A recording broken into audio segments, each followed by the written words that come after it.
Why DevOps? Presented by Cassie Jones, Brianna Montez, Jay Johnson, and Tony Daly.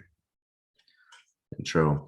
DevOps is a set of practices that aim to shorten software development. They do this by combining two forces of software developers, and the two forces of software developers and IT operations. As a whole, our goal is to bring lower development costs, greater time management, and more effective continually learning employees. One advantage of using the principles and practices of DevOps is that they can help make more efficient business practices and corporate cultures. Some change might require some realignment of structure and organization. Some might help improve the overall culture of the company. These adjustments are proven ways to help improve the daily work of not only developers, but also operations. Ultimately, production wins with more timely releases of products and fixes and updates. Some of DevOps practices and principles include increasing visibility in planning and work to production, unification in prioritizations and goal setting and achievements, creation of specific and hybrid teams to handle DevOps transitions and incorporate ops liaisons, promoting a generative organization to turn local discoveries into global improvements, empower leaders to promote learning and create a culture of learning, strengthen processes and systems through injecting stress and controlled failure. All of these things help create and even realign business structures and companies, cultures into daily improvement and make production more efficient. Some of the techniques that are involved in bringing DevOps together is utilizing telemetry. Telemetry is how we measure our workforce. It allows us to take measurable data and determine what it is that we need to be working on as a whole, as a group.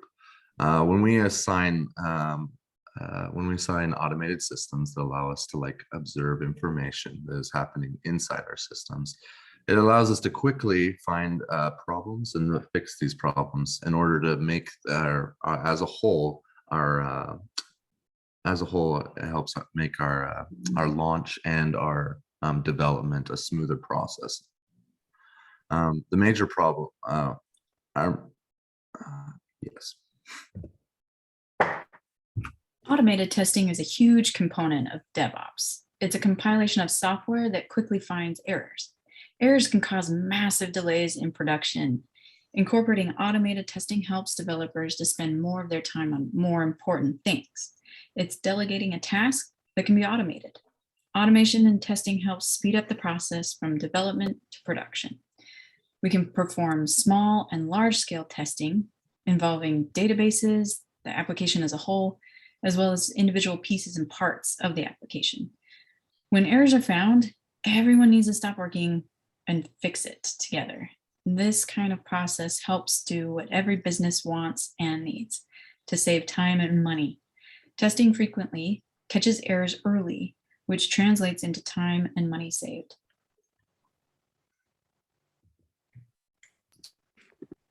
The three ways the principles underpinning DevOps. The first way is from left to right. In order to maximize flow, we need to make work visible, reduce our batch sizes and intervals of work. By doing this, we increase the quality of work as well as out throughput and boost our ability to out-experiment the competition. The second way from right to left requires that we amplify feedback to prevent problems from happening again or enable faster detection and recovery. The third way, we design our system of work so that we can multiply the effects of new knowledge, transforming local discoveries into global improvements. In conclusion, the whole process of DevOps is to bring and incorporate developers and the operation side. The developers being those who actually develop the software, and the operations being those who run it after it has been launched. When we're able to incorporate some of these techniques, we can create an efficient business ideal that is able to make things run smoother. It can cut down on costs and allow us to be able to have a better company as a whole. It can help bring down the stress of developers and employees in general, and it can allow us to be able to enjoy our time a little bit more when it comes to the development side of things. These techniques are able to help us reduce errors and help us to be able to control our outcomes a little bit more. And when we're able to bring those two together, we can truly have a better business plan.